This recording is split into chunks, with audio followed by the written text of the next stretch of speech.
Сәлем оқушылар, бүгін бізде 6 сыныптың 663 есебінен бастаймыз. Бірінші есепті қарастырайық, теңдеуді шешіңдер дейді. Минус 0,5х қосамын 13,8 тең болады 12,4 дейді. Мына теңдеуді орындаған кезде ең алдымен 0,5х-ті жазып қоямыз, және теңнен кейінгі санды бірінші жазамыз. 12,4. Одан азайтамыз, мына санды мына жаққа қарама-қарсы таңбамен өткіземіз. Сонда 13,8 болады. Минус 0,5х тең 12,4-тен азайтасын 13,8-ді. Көп оқушылар азайтқан кезде қателік жібереді. Қараймыз 13,8. Значит, 8-ден 4 азайтам. 4, 3-тен 2 азайтам 1,4. Минус 1,4 болады. Енді екі жақта минусымыз плюс болып кетеді. Х-ті табу үшін 1,4-ті бөлем 0,5-ке. 1,4-ті 0,5-ке бөлетін болсақ, х тең 2,8 болады. Екінші есеп, қазір цветін ауыстырып жіберейін.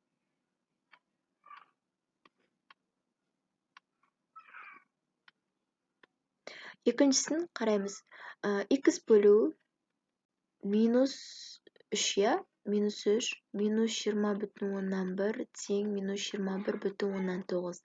Х бөлу минус 3 дегенді жазып аламыз. Дәл жаңағындай ереже бойынша теңнен кейінгі санды бірінші жазамыз. Қосу деп, мына санды қарама-қарсы таңбамен, яғни минус қосу 20,1 деп өзгертеміз.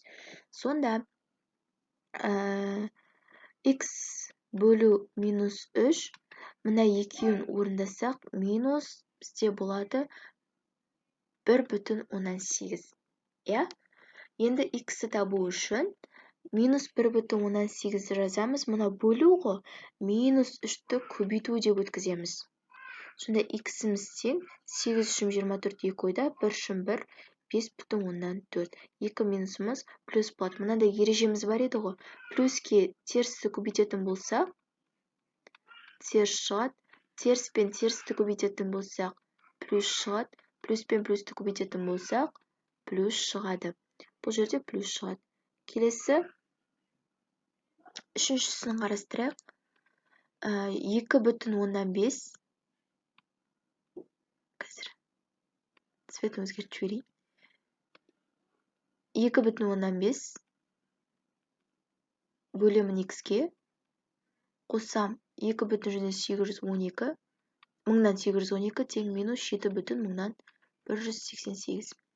Дәл сонда 2,5 бөлу х-ті жазып алам. Теңнен кейінгі санды бірінші жазам. Мына плюс 2,812, мында минус 2,812 демін. Екі теріс таңбалы сан болса, онда қосылып минус таңбасы беріледі.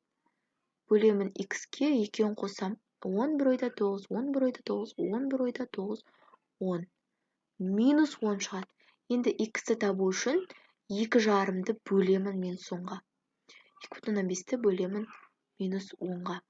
Енді 2,5-ті минус 10-ға бөлген кезде бізде болады жауабы 0,25. Минус 0,25. Төртінші есебіміз бар мұнда. Оны да басқа немен жазайын, ручкамен жазайын. Төртінші есебімізді жасылмен жазайын. Так, минус 91,2 қосу минус 2х тең минус 100,17. Дәл сондай минус 2х-ті жазамын. Минус 100,17-ден қоссамын, мына жаққа плюс болып барады. 91,2. Сонда минус 2х тең, мынадан азайтқанда 9,9 болады. Минус х тең, екеуі плюс болып кетеді, 9,9-ды 2-ге бөлем. 9,9-ды 2-ге бөлген кезде 4,195 болады. 4,195 болады. Жауабы осындай болады. Келесі 664-ші есебімізді қарайық, ручкамыздың цветін ауыстырайық. Келесі 664-ші есепті қарайық. ойлаған сан 4 есе арттырылып дейді x-ті 4-ке көбейтіп дейді шыққан көбейтіндінің мәні не? Қостық минус 21,3-ті дейді. Шыққан сан 3 есе кемітіліп дейді. Мынаны 3-ке бөлдік дейді. И нәтижесінде бұл 7,19 азайтып, одан минус 200,29 шықты дейді. Енді мына теңдеуді қалай шығарамыз деген сұрақ. Мына теңдеуде жинақтап алайық. 4x азайту 21,3 и оны бөлемін 3-ке, минус 200,29 қосамын 17,19 деп аламыз. 200,29-ға 17,19 деп аламыз. Сонда қарайық мына жерде қалай шығады екен. x 4x азайту 21,3 бөлу 3 дейміз да, мына жерден екеуін азайтамыз. 183,11 деп аламыз. Енді қандай әрекет жасаймыз? 4x минус 21,13 деп аламыз. Минус 183,11. Мына бөлу 3, мұнда көбейту 3 болады. 4x азайту 21,13. Мына екеуін көбейтсек бізде минус 549,13. Енді 4x тең минус 549,13-ке қосам 21,13-ті. 21,13-ті. Сонда бізде 4x тең минус болады 528. Осыдан x-ті табу үшін 528 4 бөлем. Сонда x тең болады минус 132. Дұрыс шықты ма? Дұрыс шықты. Осындай теңдеу шығады екен бізде. Келесі 665.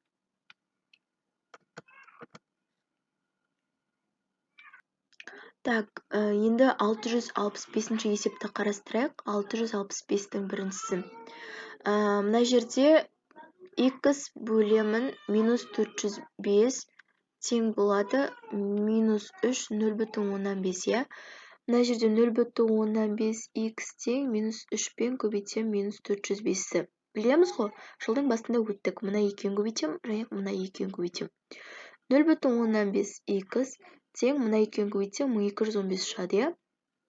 Енді x-ті табу үшін 1215-ті бөлем 0,15-ке. X тең 2430 болады. Келесі екінші есеп минус 78,11 бөлем y-ке тең болады 1,11 бөлем минус 2-ге. 1,11 y тең минус 2 мен минус 78,11-ді көбейтем. 78,11-ді 2-ке көбейткенде бізде шығу керек 156,12. 1,11 y тең 156,12. Y-ті табу үшін теңнен кейінгі тұрған санды бірінші жазып, бөлемін 1,11-ге. 1,11-ге бөлген кезде бізде y-іміз 142 болады. Түсінікті ғой, Келесі үшіншісін қарастырайық. Үшіншісі 100,12 бөлемін минус 15. Тең болады минус 33,14 бөлемін z-ке. Так, 100,12 z тең минус 33,14-ті минус 15-ке көбейтемін.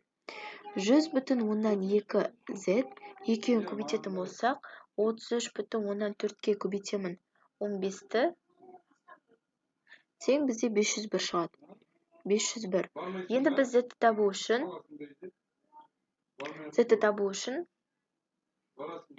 мына бір z-ті табу үшін 501-ді бөлеміз 100,12-ге. Сонда z бізде 5 шығады екен. Түсінікті ғой деп ойлаймын, Енді келесі 666-шы есепті шығарайық. Қазір 666. Бұл да өте күрделі есептердің бірі. А қосу 18 бөлемін минус 2,173-ке тең болады минус 9 бөлемін 9,11-ге. Жақсы, дәл сондай көбейтем. 9,1-ді көбейтем. А қосу 18-ге тең минус 9-ды көбейтем. Минус 2,173-ге. Так, 9,1 көбейтем. А қосу 18-ге тең. Мына екеуін көбейтетін болсақ, 9-ға көбейтемін. 2,173-ті. Сонда бізде шығады 24,157. Енді А плюс 18 деп жазамын да, 24,157-ні бөлемін 9,1-ге. А плюс 18 деп жазамын да, мына екеуін бөлетін болсақ, 2,17 болады. Енді Аны табу үшін 2,17-ден 18-ді азайтам. 18 азайтқан кезде бізде А тең минус 15,3 шығады. Келесі, екінші есептен бастайын. Екінші есеп жазайын. Так, екінші есепті мұнда жазайын. Екіншісі. Минус 35,2-ні бөлем 40 азайту Аға тең 1,1 бөлемін 3 болады. Мына есепте қарайық, бірінші 1,1-ді көбейтем 40 азайтуға. И оны көбейтем, 3-ті көбейтем. Қайда есеп? Міне жерде екен. Минус 35,2-ге. 1,1 40 азайту А тең, мына екеуін көбейтсек, бізде минус 6 болады. Енді 40 минус А тең деймін да, мына санды 1,1-ге бөле салам. Минус 105,16-ны бөлемін 1,1-ге. Өткен мына жер көбейту ғой. 40 минус А тең минус 96 болады. Аны табу үшін 40-тан азайтам минус 96-ны. А тең сонда екеуін қосамын, 136 шығады екен. Түсінікті ғой, Так, үшіншісін қарастырайық. 6,17 бөлемін минус 4-ге тең 134 бөлемін А қосу 29-ға дейді. 6,17 А қосу 29 тең 134 көбейтемін минус 4-ге. 6,17 көбейту А қосылған 29. Мына екеуін көбейтем. 134-ге көбейтемін 4-ті. Тең минус 536. Осыдан А плюс 29 минус 536-ны бөлемін 6,17-ге. 6,17-ге бөлетін болсам, менде А плюс 29 тең болады минус 80-ге. Осыдан А тең минус 80 азайту 29, А тең минус 109 шығады екен. Осымен 6-шы сыныптарға арналған сабағым аяқталды. Тағы да осындай жалғасын тапсын десеңіздер, каналыма тіркеліп кетіңіздер. Сау болыңыздар.